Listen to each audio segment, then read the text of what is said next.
Hey guys, how's it going? Michael Troy here. Today we are looking at a true classic in Pictopia by Alan Moore and Don Simpson. Has such a great, interesting backstory here, a true hidden gem. I discovered this not too long ago. Cannot wait to share it with you guys. Subscribe to my channel if you haven't already. Hit that like button. Let's get right into it. Okay, everybody. Don Simpson is such a great, legendary American cartoonist, comic book artist, mostly known for his creator owned Megaton Man. He was associated with Image Comics. He worked on 1963.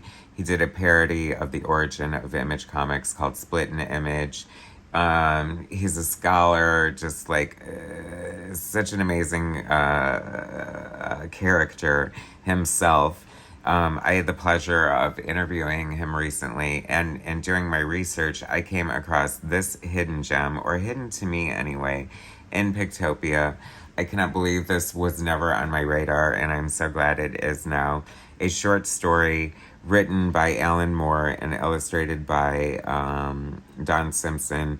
This was created for an anthology to raise money for a lawsuit that Fantagraphics was going through because of a article interview in the Comics Journal where Harlan Ellison said controversial things about another writer, and they published this anthology to raise money for their legal defense. And this is Alan Moore's contribution. He got Don Simpson attached to it somehow. And the whole backstory is in the back of this, but it's really kind of crazy because it was created as an 8-page short story, and Don Simpson, and it was called In Fictopia, but Don Simpson, once he became attached, made two major changes, which I think really helped the project. First of all, he expanded Alan Moore's dense, notoriously dense scripts from Alan Moore, 8-page script, and expanded it into 13 pages to sort of give it room to breathe. And it was also called In Fictopia. And since it was based on cartoons and the visual media of cartooning, Don thought it would be better called In Pictopia. And luckily, the notoriously difficult Alan Moore liked both changes, so here we are. Ironically, you do not see Alan Moore's name on the cover because he had a falling out with Fantagraphics at one point and demanded his name be taken off of his work, much like a lot of other things like Miracle Man and, you know, his history with Watchmen. Like, what a curmudgeon, right? Okay.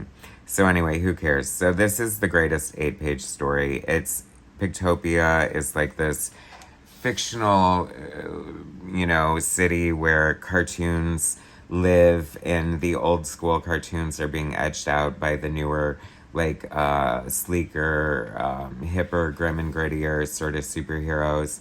And this came out like in the mid 80s, like before the Image Comics, but I feel like it's such a great precursor to that, and almost ominously foreboding and foretelling what is to come.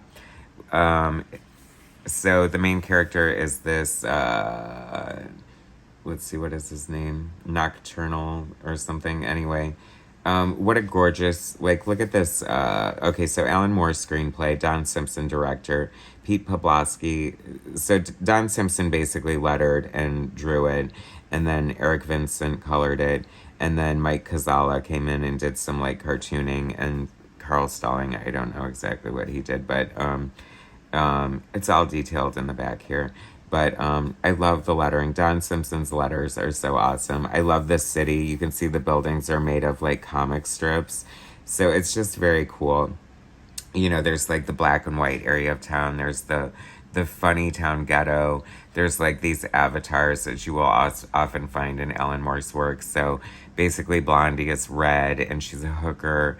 Dagwood, Dimwood, her husband, is off drying out from alcoholism, and she's turning tricks with this universe's version of Popeye the Sailor Man, and Nocturno is the main character who's basically lamenting the changes and doing some soul searching. He goes through this sort of cartoon ghetto land. It's just, he's friends with a superhero, but they kind of keep it on the down low because the superheroes and the tunes don't really mix. It's just very like, um, God, I'm like, I feel so unqualified to be like even trying to analyze this here. But you get little guest appearances from like the Phantom. I'm guessing like some common domain characters are popping up here. But here's like the evil superheroes, and like since the old school funny cartoons heal so quickly, like they do in cartoons, they people pay them to let them beat them up because they'll recover. Like it's kind of sick, but it's kind of like one of those great Alan Moore touches that, you know, come from his twisted brain. And then I love it. I feel like there are little cameos here, and I'm thinking this is the other cartoonist like popping in these little figures. But like Alice the Goon from Popeye, like was honestly my favorite part of the whole book. And I know that sounds silly and crazy, but you know, and I feel like this is Darna here. I don't know if that's Darna or not. Hey Don, is that Darna? Do you know? It kind of looks like her. Darna is like the Philippines version of Wonder Woman, by the way. And then, so he's kind of friendly with the superhero, but he becomes more grim and gritty and sort of turns on him and just sort of shows like the horror and the passage of the, you know, like from like, I don't know, just the different eras and genres, like romance, the black and white area of town. It's very, very cool. And you definitely need to get it. This is like the only like single version of it. Fantagraphics put this out a few years back, and it is so cool in treasury size to show off this glorious art. And this really is truly amazing. This is one of the best short stories I've ever read. It's very like European, like black and white, Fellini-esque sort of like definitely a magnum opus for Don Simpson and Alan Moore, and it is so good. I urge you to find this and read it. If you are fortunate enough to already be in the know, I mean, I feel shafted not knowing about this for so many years. But luckily, here it is, and here I am, and I am so glad that I have it. Like, it is just so cool. Anyway, thanks for watching, guys. Subscribe to my channel if you haven't already. Hit that like button, share my content, and I will bring you more later.